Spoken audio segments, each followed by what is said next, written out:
My God, ladies and gentlemen, I think the line of the night last night was, "Sometimes I'm just a knucklehead."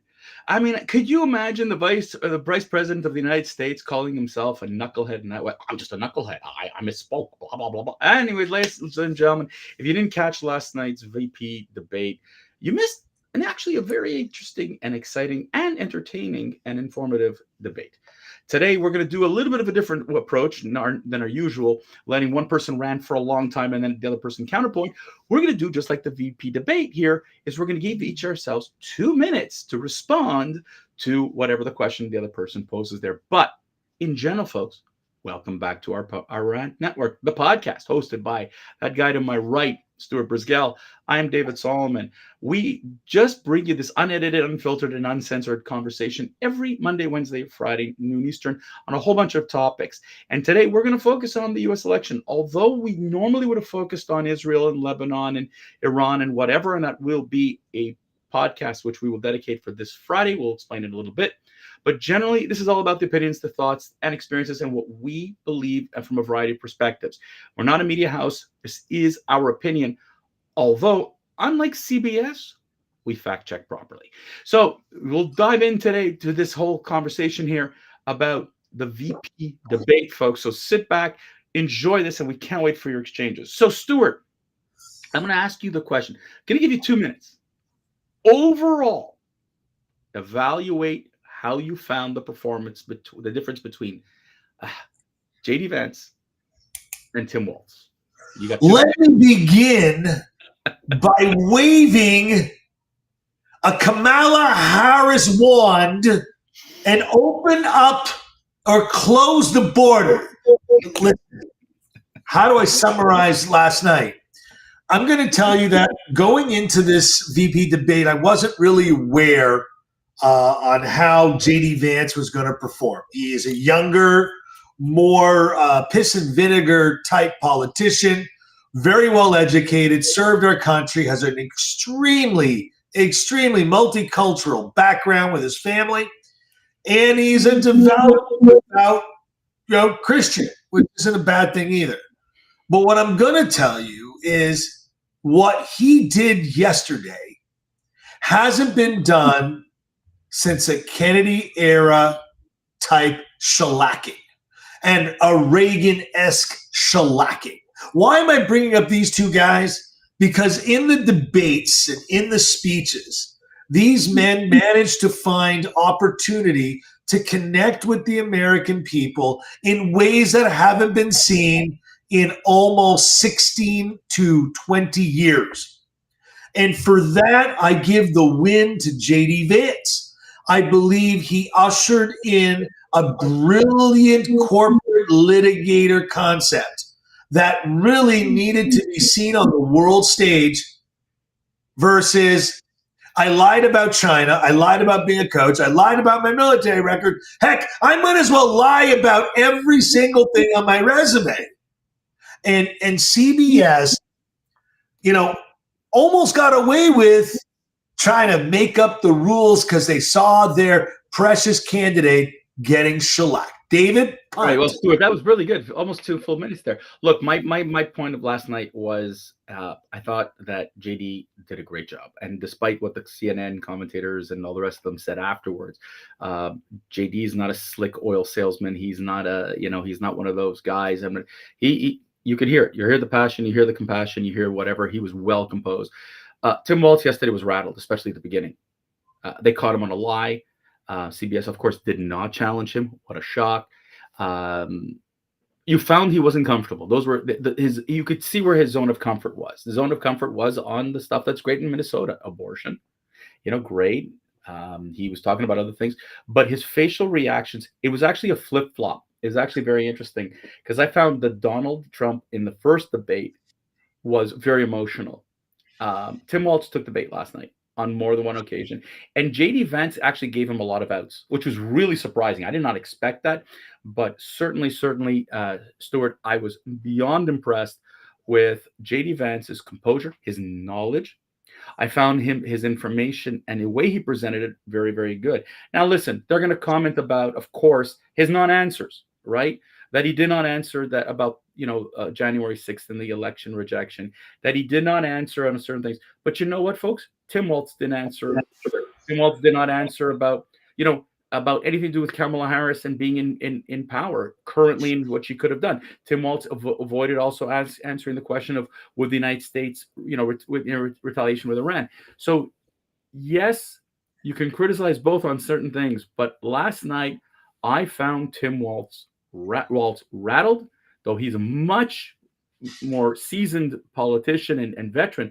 I think that last night, I told you that last night in the text, score 1-0 for JD Vance. Stuart. So yep, you're done. Okay, so I actually clipped out some really, really interesting things. And first of all, JD Vance isn't the seasoned politician that Walz is. Tampon Tim has been in politics for a very, very long time and supposedly a great leader in the military. Clearly, he's mistaken. And he's mistakenly said, I became friends with school shooters while discussing with the media.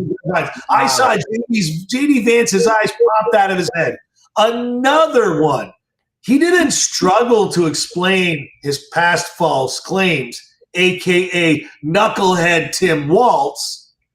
He literally didn't know how to answer the question, so he started talking about his Nebraska upbringing, my middle-class upbringing. I mean, listen, these people are just playing the American people as just being stupid.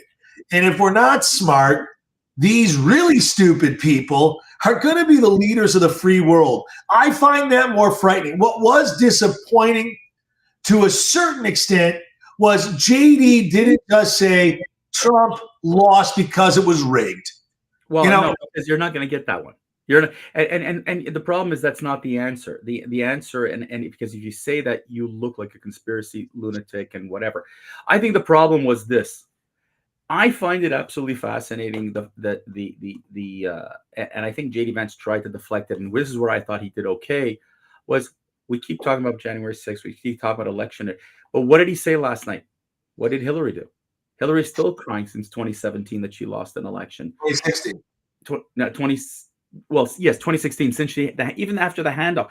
So Hillary Clinton hasn't shut up about losing the election. In fact, recently she brought it up again. And yet CBS, ABC, all the libs, they all want to focus on one thing: January 6th and the claim that the election was rigged. Yesterday I flipped to CNN story right after, and I was just wanting to get an idea of what it is that they were going to comment on. And of course, they're saying there was no peaceful transition. What do you mean there's no peaceful transition? Did Donald Trump lock down the White House? Did Donald Trump pull what's going on in Venezuela, where he changed the results of the election?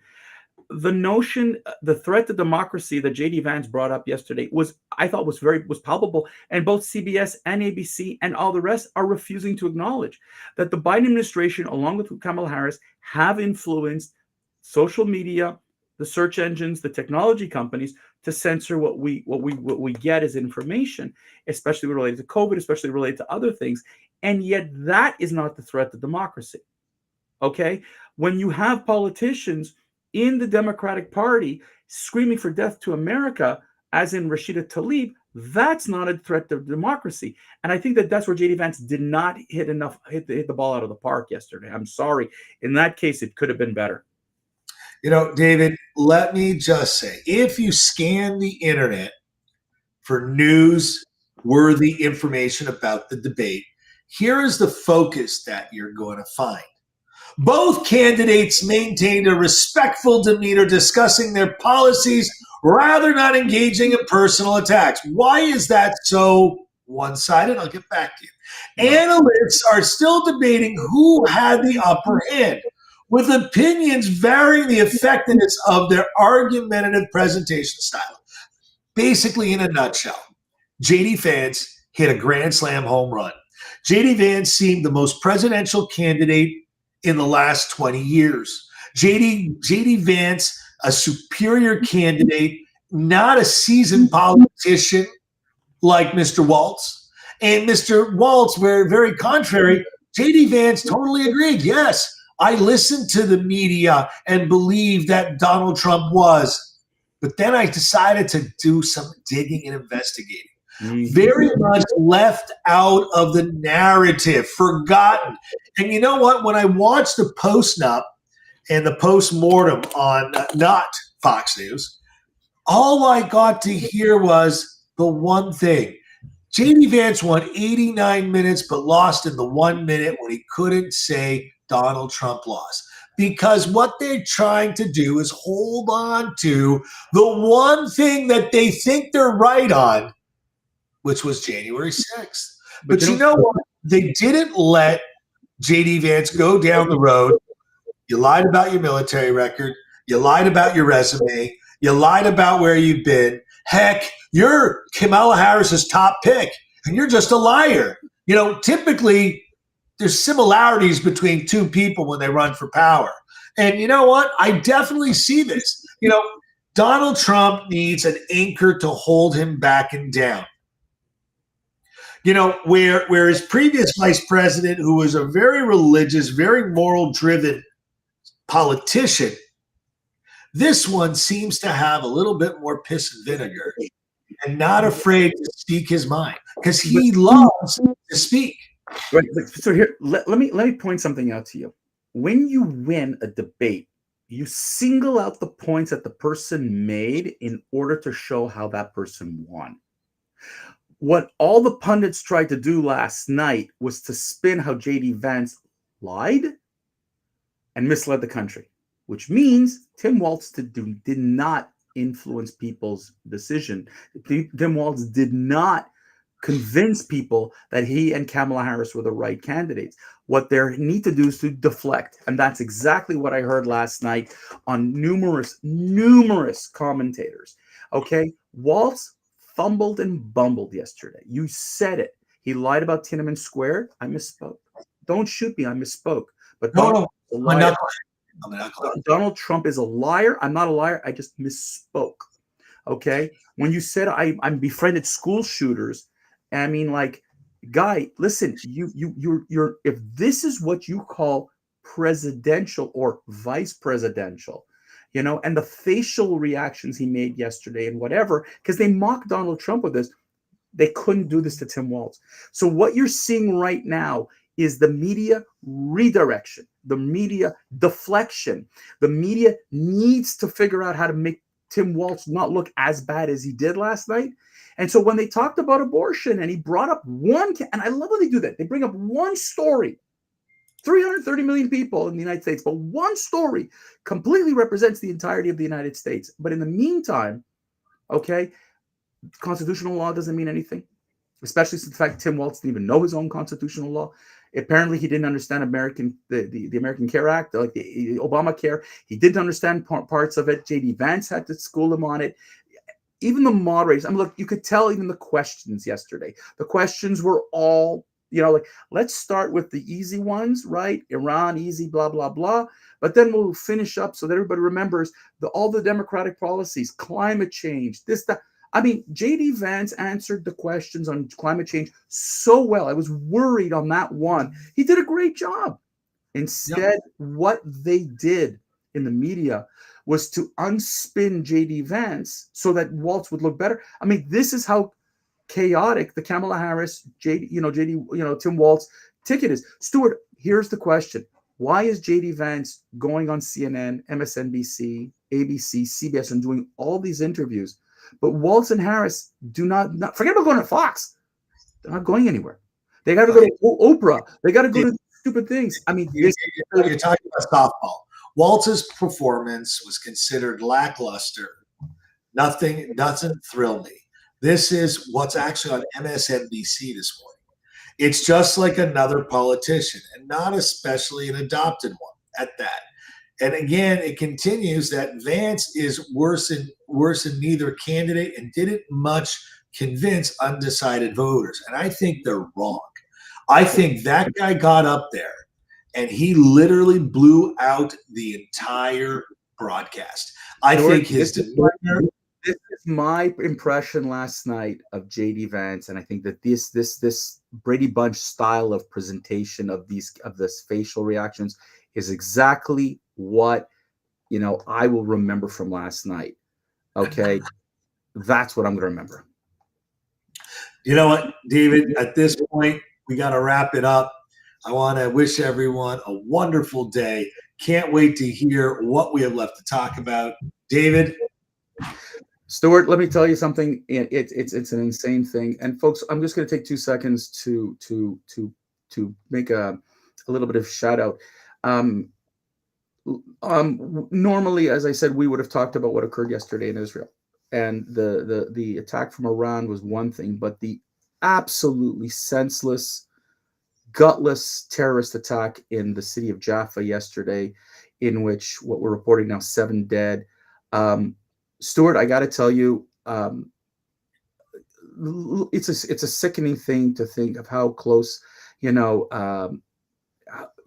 it's gross what's going on right now in the Middle East. And last night's debate was proof positive that Israel is alone.